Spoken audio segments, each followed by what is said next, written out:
수피 바야지드라는 사람이 쓴 회고록에 보면 이런 내용이 있습니다. 청년의 시절에는 이렇게 기도했습니다. 하나님, 제가 세상을 전복시킬 수 있는 힘을 주시옵소서. 중년으로 넘어가면서 기도가 좀 바뀝니다. 하나님, 제가 만나는 모든 사람들을 변화시킬 수 있게 해 주시옵소서.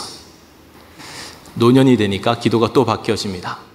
하나님, 저에게 나 자신을 변화시킬 수 있는 힘을 주시옵소서. 우리는 세상을 변화시키지는 못한다 할지라도, 다른 사람들을 변화시키지는 못한다 할지라도 반드시 변화시켜야 할 존재가 있는데 그것은 바로 나 자신입니다. 여러분은 변화되셨습니까? 오늘날 교회 안에 있는 많은 크리스찬들이 큰 착각 가운데 살아갑니다.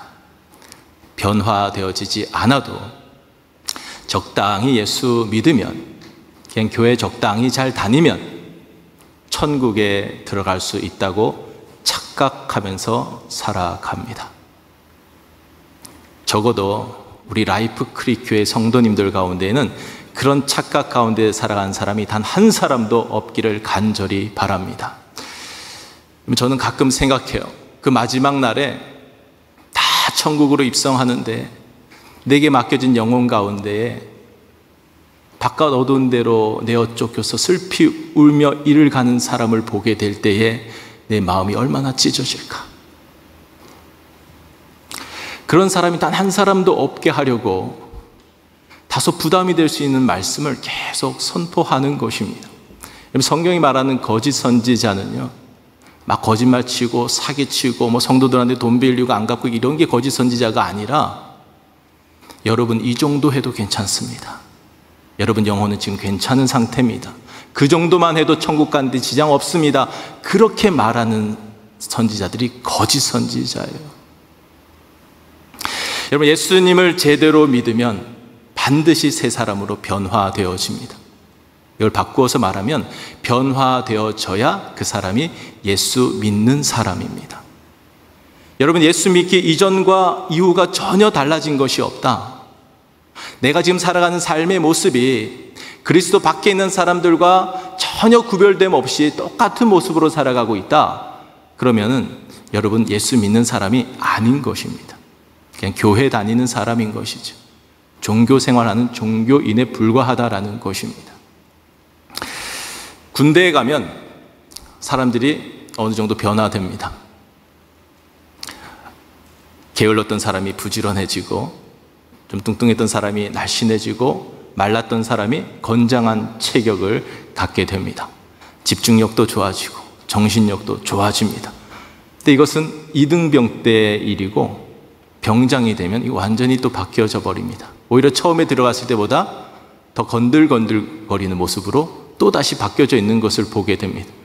그래서 많은 부모님들이 그렇게 이야기합니다. 병장으로 입대해서 이병으로 제대했으면 좋겠다라는 그런 이야기들을 합니다. 그렇게 변화되어지는 것은 한계가 있습니다. 인간이 노력해서, 인간이 애쓰고 힘써서 바뀌어지는 것은 한계가 있습니다. 부작용도 있습니다. 성경이 말하는 변화되어지는 것은, 그렇게 변화되어지는 것을 말씀하시는 것이 아니라 그리스도 안에 거하게 될 때에 새로운 피조물이 된다라고 말씀해 주십니다. 그리스도 안에 거한다는 것을 다르게 표현하면요, 예수님이 내 삶의 주인이 되신다는 의미입니다. 입으로만 주여 주여 하는 사람이 아니라 삶의 모든 순간 속에서 예수님이 내 인생의 주인이 되셔야 돼요. 주인과 상의하고 주인의 뜻을 분별하고 주인의 뜻에 합당하게 살아가는 그 사람이 바로 새 사람이라는 것입니다. 우리가 여전히 내 마음에 내키는 대로, 마음에 끌어오르는 대로 분노가 일어나면 분노하고, 시기 질투가 일어나면 시기 질투하고, 미움이 일어나면 미워하고, 내 생각으로 판단하고 정죄하면서 살아간다면 나는 여전히 옛사람입니다. 이것에 대해서는 다 동의하실 것입니다. 내 자아가 살아있으니까 부패한 본성으로 가득 차 있으니까 그런 모습으로 나타나는 것이죠.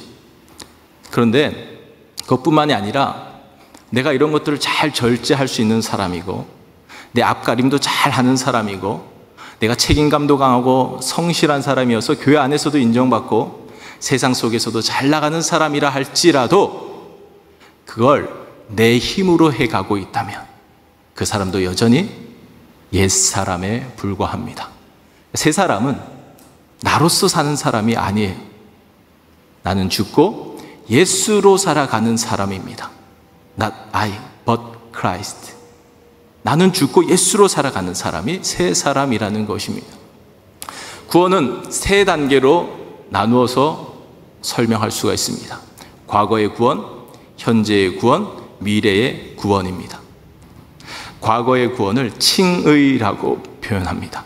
의롭다 칭함을 받는 것이죠. 미래의 구원을 영화라고 합니다. 개인적 종말이든지 우주적 종말이든지 마지막 날에 부활체를 입고 영원한 하나님의 나라로 들어가는 그 순간을 영화라고 말을 합니다. 현재적 구원은 뭐냐 하면 두렵고 떨림으로 너희 구원을 이루라 하신 말씀처럼 오늘 삶의 현장 속에서 성화를 이루어가는 것을 의미합니다. 여러분들이 오늘날 현재에 관심 가져야 할 것은 뭐냐? 성화에 관심을 가지셔야 되는 거예요. 구원의 출발점은 칭의입니다.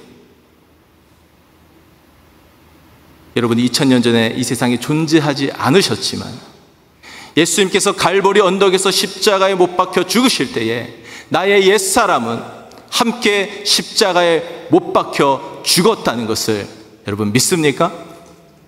그 믿음이 있어야 신앙생활이 시작된 사람입니다. 그 믿음이 없으면 신앙생활도 시작한 것 아니고 새 사람, 구원 상관없이 살아가는 사람이 되는 것입니다.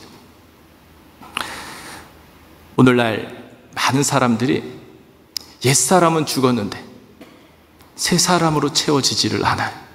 그런 사람들이 교회 안에 많이 있는 것을 보게 됩니다. 부패한 본성을 타고 태어난 우리는 칭의는 잘 믿어요. 의롭다 인정해 주신다고 하니까 잘 믿어요. 그런데 성화를 이루어 가지를 않습니다. 여기에 심각한 문제가 발생하는 겁니다. 신분의 변화는 이루어졌는데 수준의 변화가 이루어지지를 않는 거예요. 거지처럼 살아가던 그 사람을 왕궁으로 데려왔는데 왕자로 삼아 주었는데 여전히 옛 모습으로 살아가는 것과 똑같은 모습입니다. 우리 기도 중에 옳지 않은 기도가 있습니다. 어떤 기도냐면 하나님 저를 순종하게 해주세요. 이 기도는 옳은 기도가 아닙니다. 여기엔 아주 교묘한 생각이 담겨져 있는 겁니다. 내가 순종하지 않으면 지금 누구 책임이 되는 거예요? 그 책임을 지금 하나님께 돌리는 겁니다. 그럼 제가 여러분에게 계속 강조하지만 하나님께서 하셔야 할 일이 있고 내가 해야 할 일이 있습니다. 여러분이 하나님이 하셔야 할 일을 가로채서도 안 되지만 내가 해야 할 일을 하나님께 미루어서도 안 됩니다. 하나님께서는 하나님의 일을 성실하게 해 가십니다. 오늘 우리는 우리가 해야 할 일을 알고 그 일을 최선을 다해서 해 가야 되는 것입니다. 우리 어릴 때 자전거 배울 때를 한번 생각해 보시길 바랍니다. 아빠가 뒤에서 다 잡아주지, 가르쳐 주십니다. 도와주십니다. 밀어주십니다. 그러다가 어느 순간 되면 손을 놓아버립니다. 그럼 어떻게 해야 돼요? 내가 페달을 밟아가야 되는 겁니다. 근데 페달을 안 밟고 넘어져 버리는 사람들이 많다는 거예요. 페달을 밟고 달려가야 신선한 바람을 맞으면서 자전거 타는 기쁨을 누릴 수가 있는데 밟을 생각을 하지를 않는 겁니다. 물론 페달을 밟고 가다가 넘어질 수 있습니다. 그러면 우리 아빠가 달려오시는 거예요. 빨간 약 들고 달려오셔서 빨간 약 발라주시고 반창고 붙여주시고 손잡아 일으켜주시고 다시 가르쳐주시는 거예요. 다시 도와주시고 다시 밀어주시고 다시 해주시는 거예요. 그러나 때가 되면 또 놓아주시는 거예요. 그럼 우리가 밟고 가야 된다는 것입니다. 페달 밟는 것까지 하나님께서 다 해주시는 것이 아니라는 것입니다. 오늘 22절 말씀처럼 여러분이 옛사람을 벗어버렸다면 그 다음 단계로 나가야 됩니다. 23절 우리에게 이렇게 말씀하십니다. 오직 너희의 심령이 새롭게 되어. 아주 중요한 부분입니다. 여러분, 심령이 새롭게 되어야 합니다. 근데 여러분 스스로 심령을 새롭게 할 수는 없는 것이지. 그래서 계속 강조하는 겁니다. 우리의 기도에 항상 빠지지 말아야 할 기도는 성령의 충만함을 허락해 주옵소서. 위로부터 성령님이 우리 가운데 임하셔야 심령이 새로워질 수가 있는 것입니다. 내가 잘못된 것들을, 거짓된 것들을, 죄악된 것들을 내가 잘라낼 수 있는 것이 아니라 성령이 임하실 때 우리의 심령이 새로워질 수가 있다는 것입니다. 에스겔서 36장 26절 27절 같이 읽겠습니다. 시작. 또 새 영을 너희 속에 두고 새 마음을 너에게 두되 너희 육신에서 굳은 마음을 제거하고 부드러운 마음을 줄 것이며 또 내 영을 너희 속에 두어 너희로 내 율례를 행하게 하리니 너희가 내 규례를 지켜 행할지라. 성령님을 구하여서 성령님을 우리 속에 두라는 겁니다. 구하는 자에게 주신다고 약속하셨으니까 여러분이 구하면 주시는 거예요. 그럼 그 성령님이 우리 가운데 오셔서 우리 가운데 있는 이 모든 딱딱한 마음들, 굳은 마음들, 강팍한 마음들, 완악한 마음들을 다 녹여주시고 부드러운 마음으로 바꿔주신다는 거예요. 그 목표가 뭐냐? 그렇게 해서 하나님의 규례를 지킨 사람, 하나님의 율례대로 행하는 사람으로 변화시켜 주신다는 것입니다. 쉽게 표현하면 말씀대로 사는 사람 되게 하신다는 것입니다. 그러니까 말씀대로 사는 사람이 바로 성령 충만한 사람이고, 말씀대로 사는 사람이 예수 그리스도의 주 되심을 인정하는 사람이고, 말씀대로 사는 사람이 새 사람이고, 말씀대로 살아가는 사람이 성화의 자리로 나아가는 사람이라는 것입니다. 여러분, 그 자리에 가게 되면은 율법을 지키는 것이 어려운 일이 아닙니다. 억지로 마지못해 겨우겨우 지켜보려고 몸부림치면서 살아가는 게 아니라 율법의 요구를 그 위에 서서 넉넉히 지키게 된다는 거예요. 시편 1편의 말씀처럼 율법을 즐거워하는 자리에 세워지게 된다는 것입니다. 그 사람을 복 있는 사람이라고 성경은 말씀해 주십니다. 그 자리에 서게 되면 옛 생활들이 저절로 싫어지게 되는 거예요. 억지로 막 끊는 게 아니라 막 끊어지지 않는데 막 끊어보려고 작심삼일하고 또 해보고 그러는 게 아니라 저절로 싫어지게 된다는 거예요. 여러분 다 경험해 보셨을 겁니다. 도박에 중독됐던 사람이 이제 도박이 싫어지는 거예요. 그 소리만 들어도 듣기 싫은 거예요. 술에 중독되어서 살아가는 사람이 이제 술이 싫은 거예요. 냄새도 맡기 싫은 거예요. 음란물에 빠져 살아가는 사람이 꼴도 보기 싫어지는 거예요. 저절로 싫어지게 된다는 겁니다. 그 자리에 서게 되면. 24절 마지막에 보면 새 사람을 입으라 이렇게 말씀하시면서 25절부터는 그런즉 이렇게 시작합니다. 그러니까 새 사람을 입은 사람이 어떻게 살아가게 되는지를 25절부터 말씀해 주시는 거예요. 제가 지금 살아가야라고 했습니까? 살아가게라고 했습니까? 3초 전에 있었던 일입니다. 3일 전도 아니고 3년 전도 아니고 살아가게라고 했어요. 이거 완전히 차원이 다른 겁니다. 살아가야는 내가 하는 겁니다. 살아가게는 되어지는 겁니다. 자연스럽게 되어지는 거예요. 차원이 완전히 다른 말씀이라는 것입니다.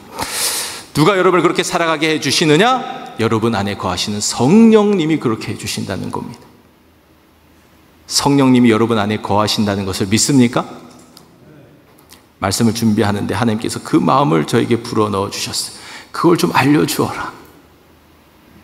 라이프 크리크의 성도들 안에 성령이 계시다는 것을 알려주어라. 하나님께서 그것을 말씀해 주셨습니다. 성령님께서 여러분 안에 계시는 증거가 있습니다.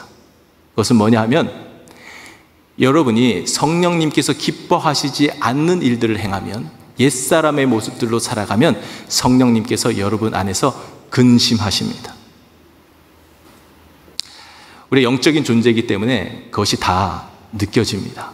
성령님이 여러분 안에서 근심하시면 느껴져요. 성령님이 여러분 안에서 탄식하시면 그 탄식의 소리가 여러분의 귀에 들려져요. 만약에 그것이 느껴지지 않고 들려지지 않는다 그러면 둘 중에 하나예요.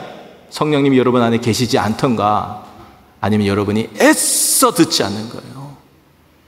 애써 성령님을 거스르면서 성령님께서 탄식하시는 소리를, 성령님께서 근심하시는 것을 애써 느끼지 않고 듣지 않는 겁니다. 자꾸 몰아내는 거예요.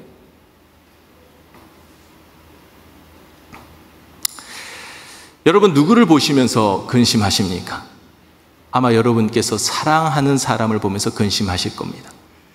그 사람이 잘 달려가지 못하고 멈추어지고 쓰러져 있으면 안타까워하시면서 근심하실 것입니다. 아마 여러분의 자녀들이나 여러분의 손주들이나 그렇게 되면 그런 마음이 드실 것입니다. 여러분을 너무나도 사랑하시는 성령님께서는 여러분들이 페달을 밟으면서 힘차게 달려가기를 원하시는데 그러지 못하고 쓰러져 있으면 근심하십니다. 탄식하십니다.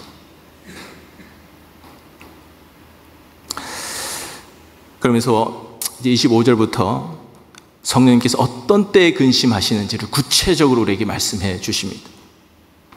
자, 25절 말씀 다시 한번 읽어보겠습니다. 시작. 그런즉 거짓을 버리고 각각 그 이웃과 더불어 참된 것을 말하라. 이는 우리가 서로 지체가 됨이라.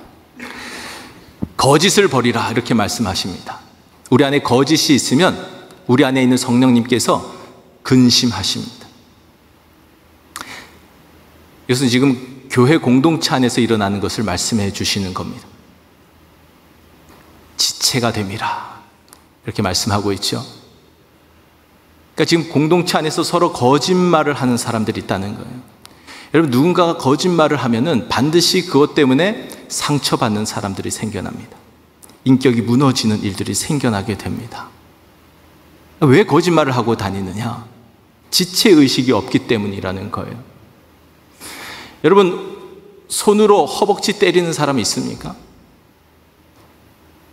오른쪽 발이 더 힘이 있다고 해서 오른쪽 발로 왼쪽 발 밟는 사람이 있습니까? 그런 사람 없죠. 왜 사람들이 서로 거짓말하면서 흠집을 내고 왜 그렇게 힘들게 하는 것일까요? 지체의식이 없기 때문이라는 겁니다. 이건 교회론의 기본적인 거예요. 교회란 뭐냐? 예수 그리스도를 머리로 하고 한 몸을 이루고 있는 겁니다. 지체라는 거예요. 지체의식이 없기 때문에 그렇게 한다라는 것입니다. 여러분, 거짓말인 줄 알면서도 그것을 퍼뜨리면 그건 예수 믿는 사람 아닙니다. 근데 거짓말인 줄 모르면서 여러분 퍼뜨릴 수도 있어요. 전달하는 사람이 될 수 있어요. 유통자가 될 수도 있어요. 그 죄도 결코 가볍다라고 말씀하지 않습니다. 그것은 십계명에도 나와 있는 아주 중요한 문제예요. 절대로 거짓말하면 안 된다는 겁니다. 거짓을 버리고 참된 것을 말하라는 겁니다. 여러분, 거짓을 버릴 수 있는 유일한 방법은 참된 것을 말하셔야 돼요. 복음을 말하고 진리를 말하고 하나님의 말씀을 선포해야 됩니다. 베드로전서에서는 무슨 말을 하든지 하나님의 말씀을 하는 것 같이 하라 이렇게 말씀하고 있습니다. 여러분, 이 훈련을 하셔야 돼요. 무슨 말을 하든지 누구랑 대화하든지 부부가 쏙닥쏙닥 얘기하더라도 하나님의 말씀을 하는 것 같이 해야 된다는 겁니다. 그럴 때 우리 안에 거짓이 사라지게 된다라는 것입니다. 26절, 27절 같이 읽겠습니다. 시작.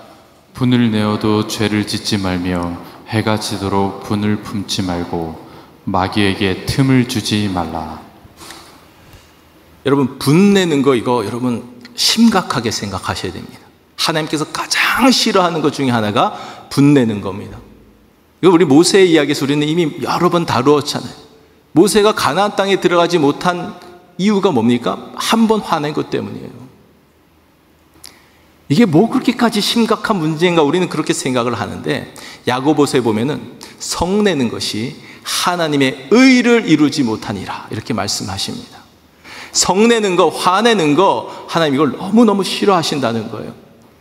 여러분, 교회 안에서도 무슨 일이 있어서 의견이 다를 수 있어요. 절대로 목소리를 높이거나 화내시면 안 됩니다. 소통하고 대화하고 그런 가운데 합의점을 찾고 그렇게 가야 건강한 교회로 미래적으로 나아갈 수 있는 것이지, 화를 내고 분을 내고 그런 사람은 우리 교회에 한 사람도 없어야 되는 거예요. 분을 품지도 말라고 말씀하십니다. 해가 지도록 분을 품지 말래요. 여러분, 마귀가 여러분에게 언제 틈타느냐? 이 부득부득 갈면서 잠들어 있을 때, 그때 마귀가 틈타요. 마귀에게 틈을 주지 말라는 거예요. 해가 지도록 분을 품지 말라는 겁니다. 하나님 앞에서 해결해야 돼요. 막 분이 끓어오를 때 화가 날 수도 있고 성이 날 수도 있지만 하나님 앞에 나가서 해결받아야 된다는 거예요. 해결받지 않으면 잠들면 안 된다는 겁니다. 우리의 마음에 분노를 버리고 우리의 마음에 평화로 채워가야 됩니다. 샬롬으로 채워가셔야 됩니다. 28절 읽어보겠습니다. 28절 시작. 도둑질하는 자는 다시 도둑질하지 말고 돌이켜 가난한 자에게 구제할 수 있도록 자기 손으로 수고하여 선한 일을 하라. 도둑질하면 근심하신다는 겁니다. 다른 사람들 거 자꾸 속여서 빼앗으려고 하면 안 되고 오히려 다른 사람들에게 구제할 수 있도록 열심히 선한 일을 해야 된다는 것입니다. 우리를 개신교인들을 프로테스탄트라고 합니다. 프로테스탄트는 저항하는 사람들입니다. 뭐에 저항하는 것입니까? 불의에 저항하는 겁니다. 그래서 이번에 그 세습 문제로 총회에서 완전히 뒤집어졌습니다. 불의예요. 세습은 불의예요. 불의에 저항해서 총회에서 다시 뒤집어졌어요. 아직 그 교단에 희망이 있음을 보게 됩니다. 여러분, 이 저항하는 것도 중요한 문제인데요. 또 하나 중요한 정신이 있어요. 그것은 뭐냐면은 가난한 사람들에게 도울 것이 있도록 내 손에 무언가 들려져 있어야 된다는 겁니다. 내가 쓸 것이 충분히 있어요. 내가 필요한 것들이 충분히 있어요. 근데 그것으로 만족하지 말고 우리가 열심히 살아가야 하는 이유가 뭐냐? 가난한 사람들에게 도울 것이 내 손에 들려져 있게 하기 위해서 열심히 살아야 된다는 것. 이게 프로테스탄트의 정신이라는 것입니다.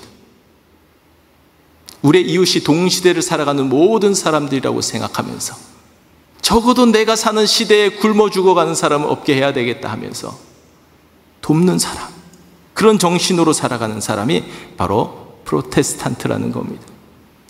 그러니까 이기적인 마음으로 자꾸 남의 것을 빼앗으려고 하는 사람은 옛사람인 것이고요, 이타적인 마음을 가지고 자꾸 다른 사람들을 도우면서 살아가려고 하는 사람, 그 사람이 새 사람이라는 것입니다.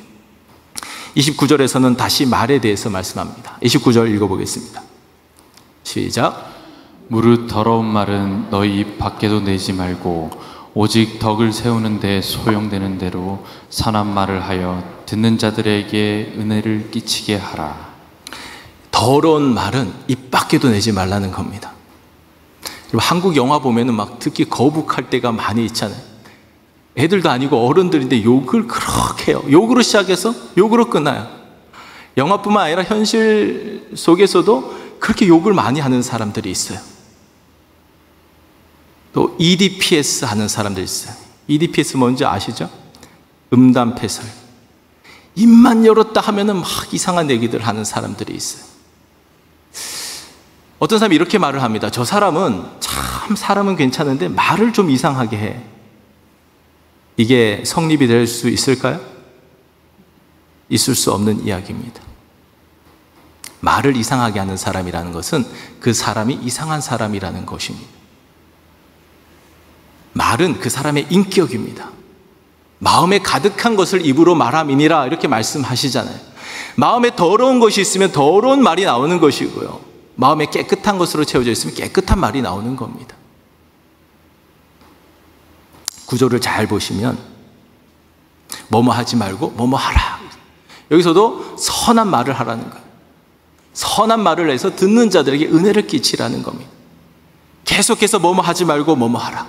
옛사람을 벗어버리고 새 사람을 입으라고 계속해서 말씀하시는 겁니다. 지금 이 말씀이에요. 세상 사람들에게 하는 말씀이 아닙니다. 바울이 지금 감옥에서 에베소 교회 교인들에게 쓰고 있는 거예요. 에베소 교회는 계시록에 보면은 처음에는 칭찬받는 교회였는데 처음 사랑을 잃어버린 교회가 되어버렸습니다. 처음 사랑을 유지하지 못하고 처음 사랑을 잃어버리니까 이런 옛사람의 모습들이 교회 안에서 막 나타나게 되었다는 것입니다. 교인들이 그럴 수 있습니까? 교인들이 거짓말하고 도둑질하고 더러운 말들을 내뱉고 그럴 수 있습니까? 그럴 수 있습니다. 마귀가 틈타면.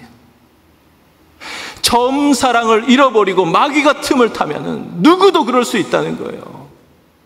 목사도 그럴 수 있고 중직자들도 그럴 수 있고 누구나 그럴 수 있다는 겁니다. 마귀는 오히려 그런 사람들에게 더 공격하는 거예요. 리더의 위치에 있는 사람들에게 공격하는 거예요. 가룟 유다는 제자인데도 마귀가 들어가니까 예수님을 팔 생각을 하잖아요. 마귀가 계속 그 속에 있으니까 회개할 생각하지 못하고 비참하게 자살하잖아요.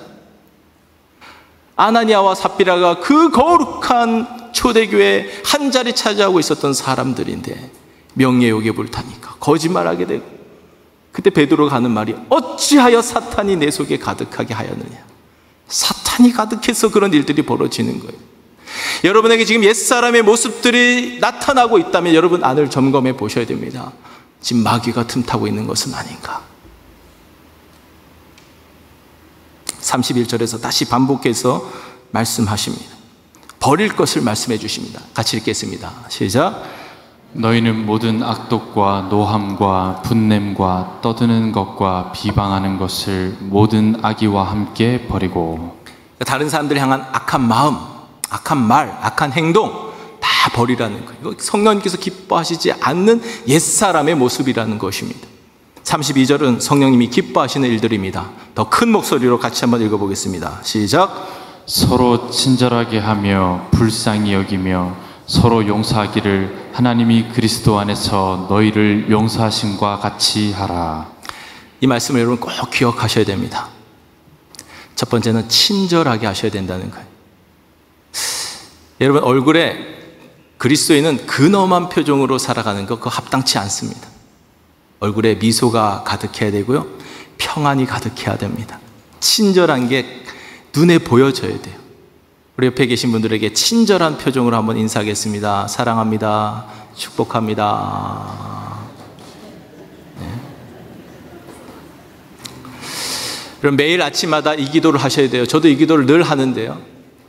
하나님, 제가 만나는 모든 사람들에게 하나님의 친절을 베풀며 살아가게 해 주옵소서. 여러분 이렇게 기도하고 시작하는 하루와 기도하지 않고 시작하는 하루가 완전히 다릅니다. 하나님께서 다 허락하셔서 만나게 해주시는 사람들일진데 내가 그 사람들을 만날 때에 하나님의 친절을 베풀며 살게 해 주옵소서. 룻기의 이야기는 이 친절의 이야기입니다. 거기에서는 선대라는 표현으로 나오는데 그게 친절이에요. 룻이 시어머니 나오미에게 친절을 베풀니다. 선대합니다. 뭐 물려받을 게 많아서 시어머니를 따라가는 게 아닙니다. 온갖 것 다 잃어버리니까, 비참한 상태가 되니까 그 어머니 복양하려고 따라갑니다. 그 선대하는 것을 보아스가 보았고 느꼈습니다. 들었습니다. 알았습니다. 그래서 보아스가 룻에게 더 크게 선대하는 겁니다. 그러니까 여러분 누군가에게 특히 연약한 사람들에게 친절을 베풀어 보세요. 그 사람은 여러분에게 갚을 수 없습니다. 그런데 하나님께서 기억하시고 하나님께서 보아스를 여러분에게 붙여주시는 거예요. 하나님이 갚아주시는 거예요. 결국은 룻은 예수님의 조상이 되는 그 자리까지 서게 됩니다. 룻과 오르바가 두 며느리인데 선택의 기로에서 한 사람은 선대하는 자리로 갔고 한 사람은 자기 욕심을 따라 갔습니다. 이 작은 선택이 인생을 바꾸고 가문을 바꾸어 버리는 것입니다. 친절하게 하셔야 돼요. 두 번째는 불쌍히 여기라는 겁니다. 여러분 우리는 서로 불쌍히 여겨야 할 존재들이에요. 완벽한 사람이 어디 있습니까? 단점 찾아내려면 얼마든지 다 찾아낼 수 있잖아요. 자꾸 흠집내고 자꾸 드러내고 그러는 것보다 노아 이야기처럼 자꾸 자식들이 덮어주는 것처럼 자꾸 덮어줘야 돼요. 서로 불쌍히 여겨야 돼요. 이해해줘야 돼요. 용납해줘야 돼요. 팔복에 보면은 긍휼히 여기는 자를 내가 긍휼히 여기는 자가 복이 있고 그 사람 더 큰 긍휼을 받게 된다라는 것입니다. 하나님께서 어떤 사람을 불쌍히 여겨주시고 어떤 사람을 긍휼히 여겨주시느냐, 다른 사람을 보면서 불쌍히 여길 줄 아는 사람. 마지막은 용서하라는 겁니다. 서로서로 용서하라는 겁니다. 용서가 쉽습니까? 내 머릿속에 지옥이라는 영화에 보면은 이런 명대사가 나옵니다. 용서란 어려운 게 아니야. 그저 미움에게 방 한 칸 내어주면 되는 거야. 우리 안에 방이 많다는 겁니다. 미움이 생기면 방 한 칸 딱 내어주고 문 딱 걸어 잠그면 된다는 거예요. 이게 말이 쉽습니까? 누군가가 나를 무시하고 나만 보면 함부로 대하고 눈 흘기고 지나가고 딴 데 가서 나에 대해서 막 거짓말까지 하면서 험담을 늘어놓고 다닌 것을 뻔히 아는데 그 사람 용서하는 게 여러분 쉽습니까? 근데 하나님께서는 용서하라는 거예요. 그 사람까지도 용서하라는 거예요. 하나님께서는 여러분에게 당당하게 요구하실 수 있습니다. 왜냐? 하나님이 여러분을 용서하셨기 때문이에요. 여러분이 하나님과 원수 되었을 때 하나님께서 여러분을 기꺼이 용서하셨기 때문에 하나님은 여러분께 얼마든지 당당하게 요구하실 수 있습니다. 요구하시는 이유는 여러분을 위해서 요구하시는 거예요. 용서가 참 어려운 건데요. 내 힘으로는 할 수 없는 일인데요. 내가 누군가를 한번 용서해 보세요. 그때 느껴져요. 뭐가 느껴지냐? 하나님의 마음이 내 마음 가운데 채워져 있구나. 나로서는 도저히 할 수 없는 일이었는데 십자가에서 나타내 보여주신 그 하나님의 사랑이 나에게 완전히 덮어올 때에 그때 비로소 용서할 수 있는 능력이 생겨나는 거예요. 용서할 수 있는 실력이 생겨나는 거예요. 용서할 수 있는 힘이 생겨나는 거예요. 그래서 용서한 다음에도 자랑하지 않는 거예요. 내가 이런 성인이라고, 내가 이렇게까지 아는 사람이라고 자랑하지 않는 거예요. 내가 한 것이 아니니까. 내 안에 계신 성령님께서 하게 해 주신 것이니까. 여러분, 그 자리까지 갈 때에 이번 수련회에서 계속 하나님께서 우리에게 주신 질문, 사랑에 성공하고 있습니까? 이 질문에 답할 수 있는 겁니다. 네, 주님, 제가 사랑에 성공하고 있어요. 예전에 못했는데요, 이제 할 수 있어요. 하나님의 사랑 때문에요.